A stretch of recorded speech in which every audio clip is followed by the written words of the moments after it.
morning. Welcome to Riceville.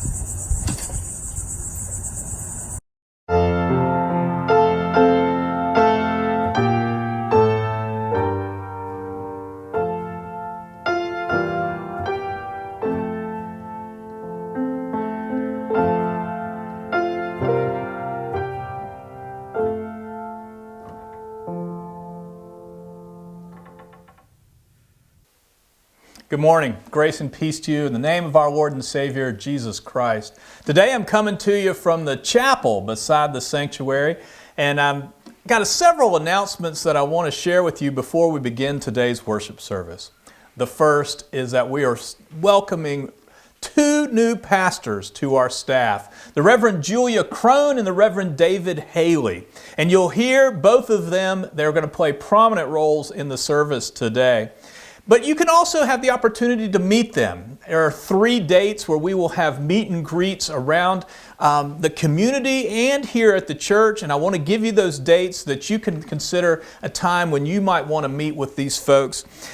We're going to have our first one on Sunday, July 18th, our second on Tuesday, July 20th, and our third one on Monday, July 26th. So think about the time that you would want to meet with them and spend a little bit more time getting to know them, and then go to the Sign Up Genius. We have a link on our e-blast where you can sign up so that we know just how many people are going to be coming to each house. So we appreciate that. Look forward to welcoming Reverend Julia and Reverend David to our staff. Also, we're going to be starting a new sermon series next week based on Adam Hamilton's book entitled The Walk. The Walk will remind us of some holy habits that we need to take on for our daily walk with God. And so we're going to be studying this series for the next 6 weeks, and we invite you to be a part of this, and you can pick up one of the books if you want to follow along, and you can purchase them here at the church for $10. But we're going to be preaching about this series over the next 6 weeks, and so looking forward to being a part of that. I know some of the Sunday school classes are going to be teaching this, but you can follow along at home if you want to pick up one of these books. So $10 here at the church. And then that's it. So let's continue now to worship the Lord our God.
Will you pray with me? Eternal God, pour out your Holy Spirit on Julia Crone and David Haley as they minister among us. Give them and us patience, courage, and wisdom, so to care for one another and to challenge one another, that together we may follow Jesus Christ, living together in love and offering our gifts and talents in your service.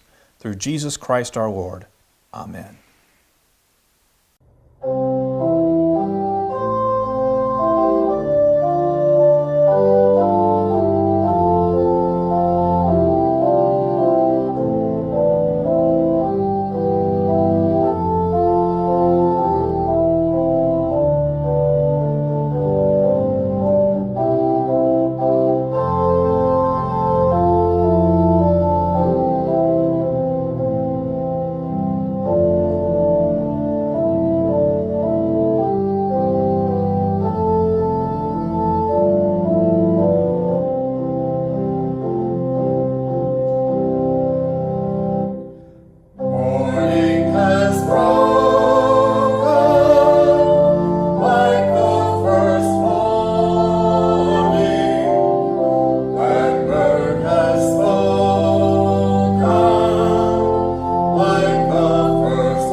Praise with elation,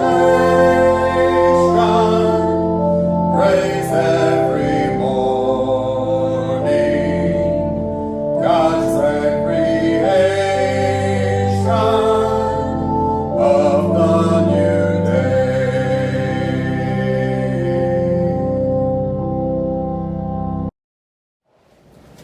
This is a reading from Psalm chapter 34, verses 1 through 10.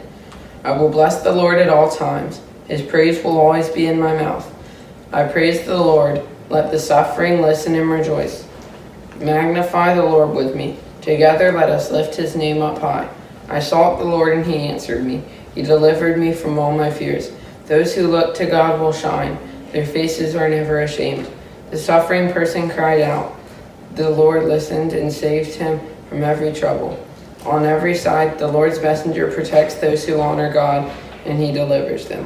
Taste and see how good the Lord is. The one who takes refuge in him is truly happy. You are who the Lord's holy ones honor him, because those who honor him don't lack a thing. Even strong young lions go without and get hungry, but those who seek the Lord lack no good thing.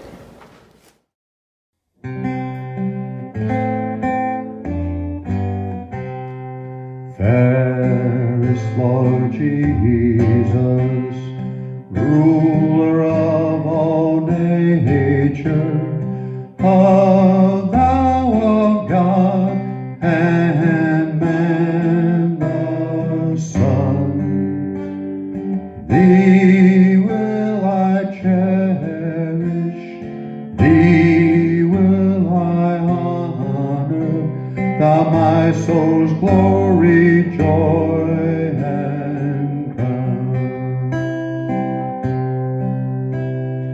Fair are the meadows, fairer still the woodlands, robed in the blooming garb of spring. Jesus is fairer, Jesus is purer, who makes the woeful heart to sing. Fair is the sunshine, fairer still the moonlight, and all the twinkling starry host. Jesus shines brighter, Jesus shines purer than all the angels heaven can boast. Beautiful Savior, Lord of all the nations, Son of God and Son of Man, glory and honor, praise, adoration, forever be thine.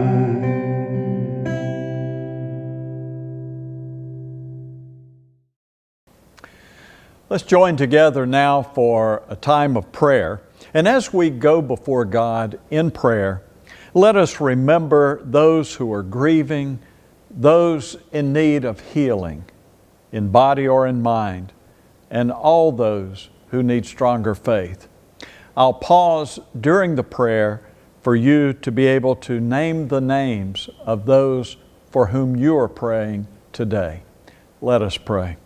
Lord God, from whom the whole family in heaven and earth is named, we bring before you today all your people in great need.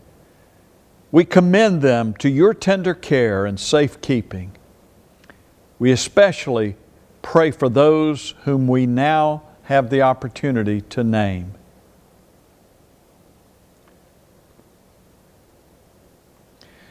Be merciful, gracious God, to all those in trouble, those who are exhausted, those who are deep in sorrow. those whose lives are ebbing away, those who are without friends, those who are forgotten by the world. Ever-loving God, we entrust them to your care with thanksgiving in Jesus' name. And just as Jesus taught His disciples to pray, let us now pray together using those same words, the Lord's Prayer. Our Father, who art in heaven, hallowed be Thy name. Thy kingdom come, Thy will be done, on earth as it is in heaven. Give us this day our daily bread, and forgive us our trespasses, as we forgive those who trespass against us. Lead us not into temptation, but deliver us from evil. For Thine is the kingdom, the power, and the glory forever. Amen. We also want to focus for just a moment on our worship of God through our giving. And that's what it is when we give. We are worshiping God with our giving. We're hard-pressed to find any example in the Scriptures of worship that does not include giving and sacrifice. And so we have the opportunity to worship God through our giving. And there are several ways through which we are happy to receive your gifts. One is through the U.S. mail, and you can send your offerings to P.O. Box 748, Wrightsville Beach, North Carolina, 28480. Or you can also give through our website and also through the smartphone app. The most important thing is that when we give, we are giving as an act of worship. We're giving out of thanksgiving and gratitude for all that God has blessed us with. Amen.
We come now to the time for the children's sermon.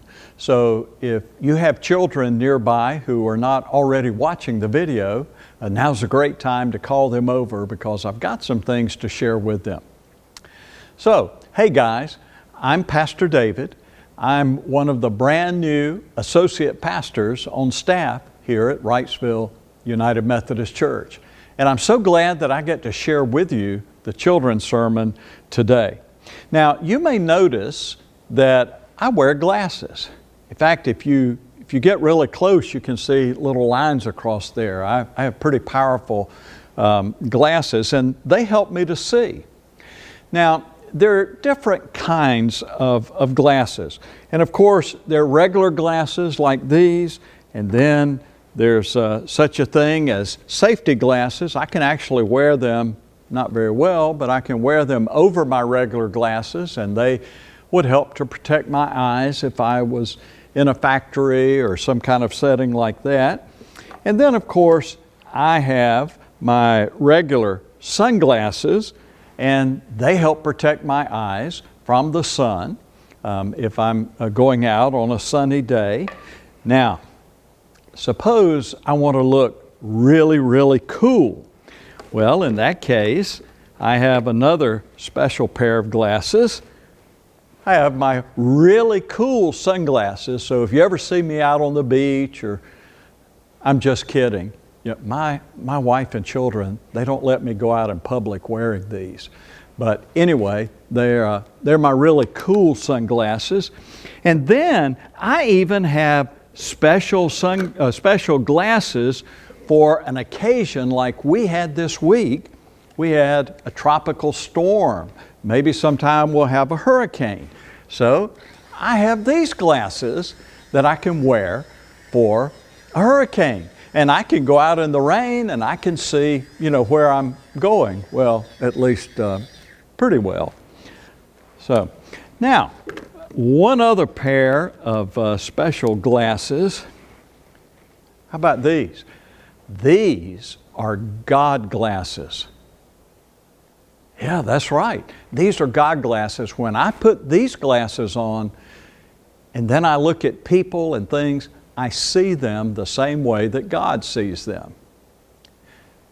You seem a little skeptical, like maybe that sounds a little bit of a stretch. Okay, it is. There's really not any such thing as God glasses, but wow, wouldn't it be great if there were such a thing?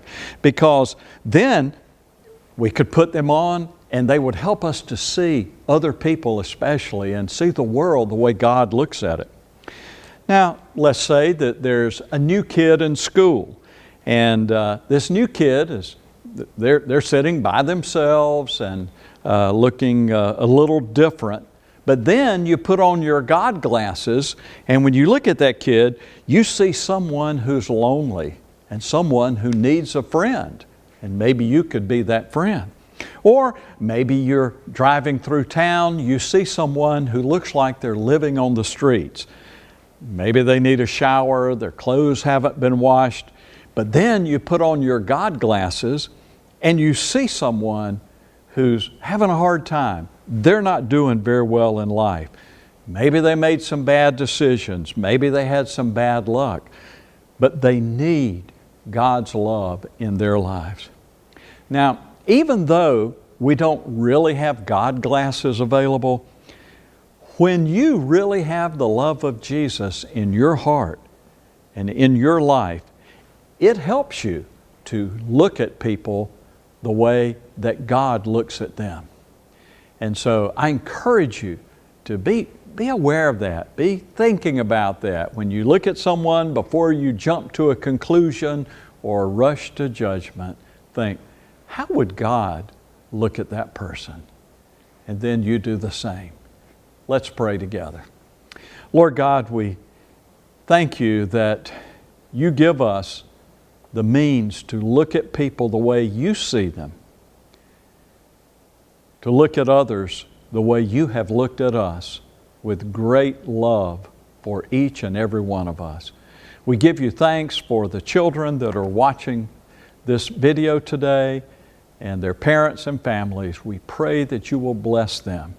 In Jesus' name, amen.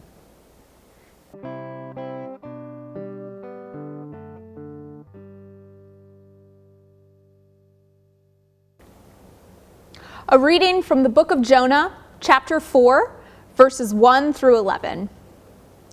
But this was very displeasing to Jonah, and he became angry. He prayed to the Lord and said, "O Lord, is not this what I said while I was still in my own country? That is why I fled to Tarshish at the beginning. For I knew that you are a gracious God and merciful, slow to anger and abounding in steadfast love, and ready to relent from punishing. And now, O Lord, please take my life from me, for it is better for me to die than to live." And the Lord said, "Is it right for you to be angry?" Then Jonah went out of the city and sat down east of the city, and made a booth for himself there. He sat under it in the shade, waiting to see what would become of the city. The Lord appointed a bush, and made it come up over Jonah, to give shade over his head, to save him from his discomfort. So Jonah was very happy about the bush. But when dawn came up the next day, God appointed a worm that attacked the bush, so that it withered. When the sun rose, God prepared a sultry east wind, and the sun beat down on the head of Jonah, so that he was faint and asked that he might die. He said, "It is better for me to die than to live." But God said to Jonah, "Is it right for you to be angry about the bush?" And he said, "Yes, angry enough to die." Then the Lord said, "You are concerned about the bush, for which you did not labor and which you did not grow. It came into being in a night and perished in a night. And should not I be concerned about Nineveh, that great city, in which there are more than 120,000 people who do not know their right hand from their left, and also many animals?" This is the word of God for us, the people of God. Thanks be to God. Would you pray with me? God, I thank you for this time that you've given us. I pray that you would speak your word through me to these people. God, may the words of my mouth and the meditations of my heart be pleasing in your sight, O Lord, my rock and my redeemer. Amen. Years ago, my sister Maddie and I got the bad idea to surprise our oldest sister Laura on her 23rd birthday. Laura was a recent college grad, living at home and working 2 jobs to save up enough money to have her first apartment. Maddie and I realized that because of her work schedule, the only time we would be able to celebrate her birthday with her would be before her first job started at 5 a.m. So, like the dutiful sisters that we are, we set our alarms for 3 a.m. to make a surprise birthday breakfast for Laura. On that fateful July morning, we stumbled down the stairs, motivated only by strong coffee and sisterly love, and began to cook. We had special bakery bread to make into the French toast, fresh, wonderful berries, and even Laura's favorite brand of vegetarian bacon substitute sizzling on the stove. Our hands were sticky, our faces were hot, and our brains protested that we should be back in bed. But Maddie and I knew that Laura's excited face would make it all worth it.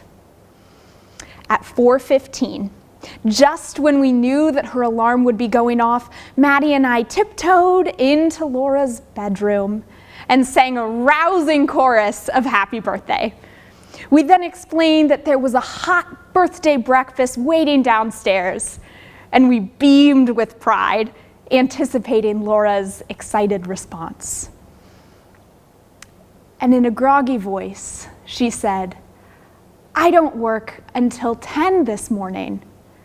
And then she rolled over and went back to sleep. Maddie and I walked out of the room in stunned silence. And we remained silent for a few moments until Maddie said what we were both thinking. We could have slept in.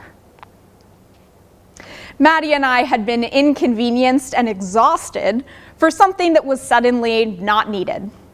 We thought that we were playing a vital role in our sister's birthday, but our efforts weren't necessary. We were let down, frustrated, and just plain sad. I wonder if maybe that's what Jonah was feeling in this passage. When we catch up with Jonah, he's already hit rock bottom, as in the bottom of the ocean, in the belly of a giant fish. He's already tried to run from God's call to preach to the Ninevites, and he's already repented and gone to the city. In the verses just before this passage, the Ninevites have repented and turned to God. In fact, all Jonah had to do was make one little prophetic warning in the town square, and the whole city repented. The king of Nineveh, one of the most powerful people in the ancient world, immediately declared that every person in the city, and even the animals, would fast and wear special clothes for mourning. In terms of a successful ministry, Jonah could not have asked for a better outcome. So why was Jonah exceedingly displeased? Well, he didn't want to come to Nineveh in the first place. Maybe he was sitting at home with his wife and 2.5 kids and golden retriever when God told him he had to go and warn the Ninevites of God's wrath. Now, Jonah reminded God about the Little League game tomorrow and his big pitch on Tuesday, but God would not let this crazy idea go. Finally, when Jonah goes to deliver the news of God's supposedly imminent destruction, the people repent, and God decides to forgive them. Jonah responds in frustration and anger, "Lord, is not this what I said while I was yet in my country? This is why I made haste to flee to Tarshish, for I knew that you are a gracious God and merciful, slow to anger and abounding in steadfast love and relenting from disaster." I knew this was going to happen. I knew it wasn't worth my time. If you were just going to forgive these people anyway, why did I have to come here? What's so interesting about Jonah's response is that while it's clearly hostile to God, it actually shows great faith. Jonah doesn't protest that God has been cruel or unjust. Instead, he argues over why he needed to do something that was already in God's character to do. Lord, if this is who you are, why do you need my help? Why me? You disrupted my plans and let a fish swallow me up when I tried to run. But you didn't even need me anyway. I could have slept in. Can you feel for Jonah? I know I can. God's call can be very disrupting. Like when it's going to be 85 and sunny on Saturday, and you're finally going to have a chance to take the boat out. But then someone calls you and asks if maybe you could help out at Mother Hubbard's cupboard. Or you're already in a hurry, and then you catch the eye of an unsheltered person asking for help. At some point in our lives, God either has or will disrupt our carefully laid plans and call us to something different. My prayer is that we'll always be able to see that what God has called us into wildly surpasses anything else we ever dreamt of. But I know that we will all have moments like Jonah, burnt out on service and our stale understanding of God, sulking in the desert, completely bored by grace. Jonah is angry because he sees that this work could have been done without him, and yet God still asked him to do it. He's angry because he gave up something and he doesn't see why it was necessary. Why does God want us to work with him when he doesn't actually need our help? We've been raised in a culture where efficiency is key, where the bottom line is always the decision maker. You hire just as many workers as you absolutely need, but not one more. If there aren't enough customers, you're sent home early. If the market declines, you get laid off. It's no wonder then that we often think about God's work in the same terms. We assume that if God did not absolutely need us, we would have been laid off or not hired in the first place. But have we ever paused to consider that perhaps our worth to God is unrelated to our usefulness? The fact that God could have accomplished anything he wanted to in Nineveh without Jonah does not decrease the worth of Jonah's participation. Jonah learned about the heart of God through his participation in God's work. And we too will learn about God by working next to him, even if we don't technically help the operation at all. So Jonah is frustrated that God asked him to do something that Jonah believes didn't require his participation at all. That's a pretty easy place to leave this. And if I'm honest, I'd kind of like to leave it here with laziness as the only reason for Jonah's anger. But I think this story has more to say to us, even if it's uncomfortable. I wonder if Jonah is angry partially because he doesn't want the Ninevites to be saved. Maybe that's the real reason he fled to Tarshish, because he knew that if the Ninevites repented, God would forgive them. And Jonah couldn't stomach it. The Ninevites were those people. You know the ones. The ones who are wrong with the country, with the church, with the neighborhood. They have abhorrent political views. They're rude. They don't go to the right kind of church. They feed the seagulls on the beach. They're the ones who, when you feel bad about yourself, you can say, well, at least I'm not one of those people. When Jonah looks at Nineveh, he sees a city of sinners and people who have been on the wrong side of God. He sees the city that has been the easy example of bad, now receiving God's favor. And here's Jonah, this godly man, this prophet, and what does he have to show for his actions? All he has is pride and a bad sunburn. As I think about this, I hear the echo of a voice a few hundred years down the biblical road. The voice of another man sulking alone, saying, "Look, these many years I have served you, and I never disobeyed your command, yet you never gave me a young goat that I might celebrate with my friends. But when this son of yours came, who has devoured your property with prostitutes, you killed the fattened calf for him." When you think you're perfect, grace is annoying. When you think you don't need it, grace is injustice instead of a gift. We often talk about sin as if it only matters when it's the ones that people can see. Maybe you grew up hearing a lot about the big ones: sex, drugs, alcohol, violence.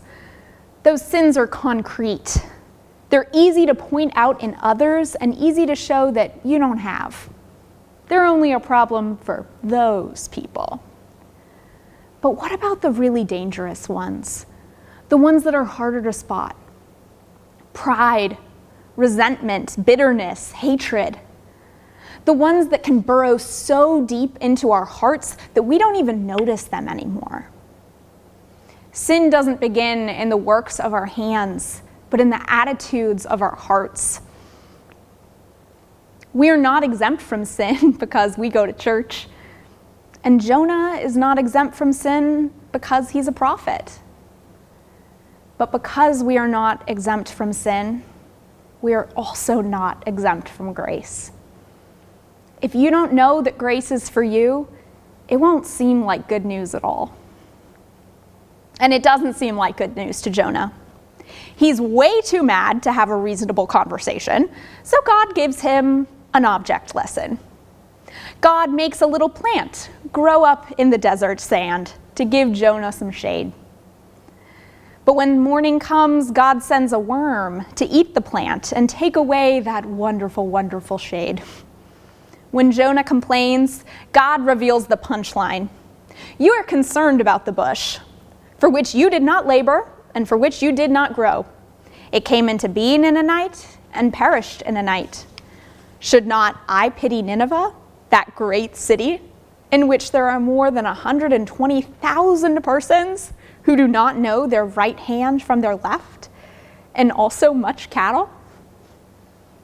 In other words, if you care so much about this plant with a 12-hour life cycle that you are not responsible for at all, can you even imagine how much I love my children? My children who I created, who I dreamt up and knit together in their mother's wombs. My children who don't have to be useful to be loved. God's love is big enough and strong enough to look at Nineveh and see a city worth dying to save. God's mercy is wide enough not to see a town full of those people, but children who don't even know their right hand from their left. Regardless of what we try to tell ourselves, we are just as desperate for mercy as any Ninevite we might meet. But Christ died to free us from every prideful thought, every failure to believe, every angry look, and every assumption that we didn't need him to do it in the first place. Until we see ourselves in the center of this need for mercy, the Christian life will be exhausting. But every time we tell someone the good news, we also tell it to the parts of ourselves that have forgotten it's for us too. I am constantly being saved by grace, every moment of every day. And you are too. And so is Jonah, sitting here, sulking in a desert of his own making. We don't get to know how this story ends. We don't get to know if Jonah dies angry or if he comes to see himself in the center of God's beautiful grace. We don't know if the Ninevites turn from God again or if they continue to live faithfully. At the end of this passage, we are left only with God's word ringing in our heads. Should not I pity Nineveh, that great city, in which there are more than 120,000 persons who do not know their right hand from their left, and also much cattle? I can't tell you how it ended for Jonah, but I can tell you how it ended for me. On that fateful July morning, after Maddie and I found out that Laura did not need us to wake up at 3 a.m. to make her breakfast, and after we sulked in frustration and shock that we could have slept in, we ended up having an awesome time. We went back down the stairs and enjoyed the breakfast that we had worked so hard to make. The French toast was hot and sweet, and the berries tasted even better than they looked. And as we put Laura's plate in the fridge, we realized how funny this misunderstanding was and started cracking up. Then just as the sun began to rise, we stumbled out into the living room and fell asleep on the couch, not sure whether our stomachs hurt from too much French toast or too much laughter. It wasn't the morning we had expected, but it was amazing anyway. So maybe life with God won't be what we expect. Maybe we'll never see the impact of the service that we do. Maybe God's grace, extended to an unlikely group like the Ninevites, will surprise us in its lavishness. Maybe God's grace, extended to an unlikely group like us, will shock us. But let me tell you, no matter what, God will be there. And if God is there, I'll be glad I didn't sleep in.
And now may the Spirit of the living God, made known to us most fully in Jesus Christ our Lord, go before you to show you the way, go behind you to push you into places you might not go on your own, go above you to watch over you and protect you, go beneath you to lift you up on those days when you cannot stand, go beside you to be your companion, and dwell within you to remind you every day that you are not alone and that you are loved beyond your wildest imagination.